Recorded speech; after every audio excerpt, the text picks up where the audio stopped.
Hello. Don't freak out. I have my hair up because it's being crazy with the weather. So I haven't cut it. It's just up in a bun. All right. Well, last we read, Minley and Dragon were just about in front of Never Ending Mountain. Okay. Chapter 39. Never Ending Mountain was enormous. So large that it made Fruitless Mountain seem like a loose pebble. Minley could not see the tip of the bottom of it, and it seemed to grow out of the gorge so deep that the base must have been at the foundation of the earth. Minley felt as if she were on the edge of the world as she stared across the great gulf separating them from Never-Ending Mountain. It stood before her like a piece of raw green stone, towering forever into the sky and disappearing into the silver mist.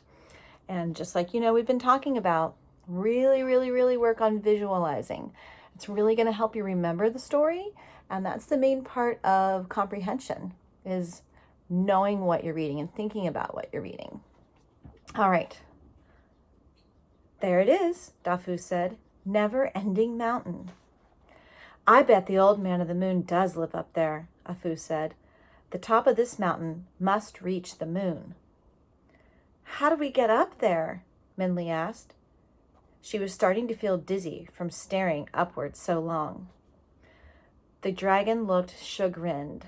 Oh, if I could fly, he said, I'd be able to get us up there to see the old man of the moon. If you could fly, Afu laughed, you would not be here to see him. But, Minley said, it looks like flying is the only way up to see the old man of the moon. There's probably another way, Afu said. Yes, Dafu said. You probably just have to let the old man of the moon know you'd like to come up. How do we do that? Dragon asked. Send a message? Minley looked up at the sky as Dragon and Da of Food continued to talk. Send a message. Send a message. Dragon's words echoed in Minley's ears, and she felt as if she were searching for a match to light a lantern. The wind gusted at her, as if it were trying to tell her something. She watched Afu's braid fly up in the air. As she pulled it down, the cut pieces of her sleeve flapped like the tail of a kite. I know, Minley said excitedly. We'll do it like your ancestors did. She quickly knocked on the ground and reached into her... she quickly kneeled on the ground and reached into her traveling bag for the 2 borrowed lines. Dragon and the children looked at her curiously as she waved the sheet of paper and the string before them. So let's just remember really quick. What were the 2 borrowed lines? What did she get from the king? Yep, the page from the torn book. And what did Dragon get from the stone lions? Remember the string that their paws had been on. So she has the page and she has the string. All right. We can fly a kite up to the old man of the moon, Minley exclaimed. I'll make a kite of the 2 borrowed lines. That's bound to get his attention. Da'afu and the dragon grinned, and together they made the borrowed lines into a kite. They fastened the page from the Book of Fortune onto Minley's chopsticks and attached an end onto the red cord to the kite. But as they tried to trim the thread, Afu thought it would look neater if the end didn't dangle, they discovered that the borrowed line could not be cut. It's a string of destiny, Dragon said as he tried again without success to cut the thread with his claw. Each of them, in succession, had tried to break it. Dafu even tried to snap it with his teeth. It is reasonable to think that it's unbreakable. Well, we don't need to trim the end of the string to make the kite, Minley said. But we can't cut the kite free to go to the moon. Just fly it up until the string runs out, Dafu said. Then let go. Minley nodded. It made sense. As they gazed at the wound coil, she said, amused, it won't take too long for the string to run out anyway. There's not a lot there. I just hope there is enough for it to fly, Afu said. So with Dafu running, they began to fly the kite. And I sure hope you're visualizing this.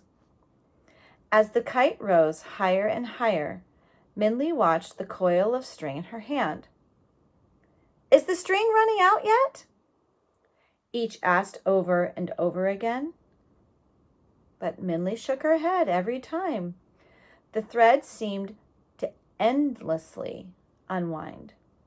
Even as the kite climbed upward, becoming the size of a small cloud, the string continued. Slowly, it disappeared from view, with the thread scratching the darkening sky with a faint red line. So what's happening to the borrowed line? Yep, it's stretching and stretching and stretching, stretching. It's just getting bigger and bigger and bigger, sort of magically. Even though it started about this big, it's now stretched way, way, way, way, way up into the clouds. All right. That is a magic string, Dafu said. Of course, the dragon said suddenly. It's a thread of destiny. If we are destined to see the old man of the moon, it will stretch to reach him. Remember, we talked about destiny a long time ago. Destiny is the idea that perhaps all of you and I were destined to spend a year together. Like some people might believe that somehow that was written in the stars before it ever happened. And so your destiny is the things that happen to you in life. And people have different feelings about that. But in this story, they believe that all of the people that you meet in life is determined at the beginning of time. And this red string is sort of the invisible string that attaches you to the people that you're going to meet. So they call it a string of destiny. All right. You may be destined to meet him then, Afu said. However, as she looked at the sky, turning to night, she frowned. But we are not. Dafu, we should go back home. We have been gone too long. After the green tiger, we should not try to worry Amma and Agong so much. Don't you have anything you want to ask the old man of the moon? Minli asked. You could change your fortune too. What do you think people from the happy family are going to think about that? Kind of like the buffalo boy too. No, Dafu said, laughing. Why would we want to change our fortune? The children ran down the mountain, their laughter melting into the air. Minli shook her head in confusion, but waved goodbye.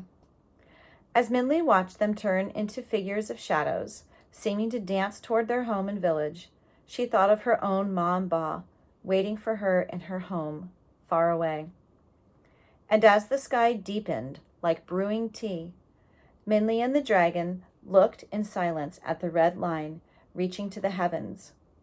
But just as the moon rose in the darkness, Minli felt a sudden jerk of the string. It began to strain and bend. Something's happening, she cried out. Pull the kite in, Dragon said. Bring it back. Something has changed, Minli said as she strained and pulled. Ugh, it's heavy now. The dragon reached above Minli's head and grabbed the cord. Together they pulled and tugged. And as they strained, Minli wondered if they were bringing down the moon itself. But there seemed to be no end to the string. As they wound up the thread, it seemed to get thicker and thicker. And when the string became the width of Minli's little finger, it started stretching and then clattering like a wooden wind chime. And those noises filled the air. Something has happened to the string, the dragon said. And something strange had happened. The thread, which was really now more like silk rope, seemed to have divided itself into a strange web, reinforced with bamboo sticks. As the endless U-shape came toward them, Minli gasped. The string! Minli panted. It's a bridge. And here is a picture.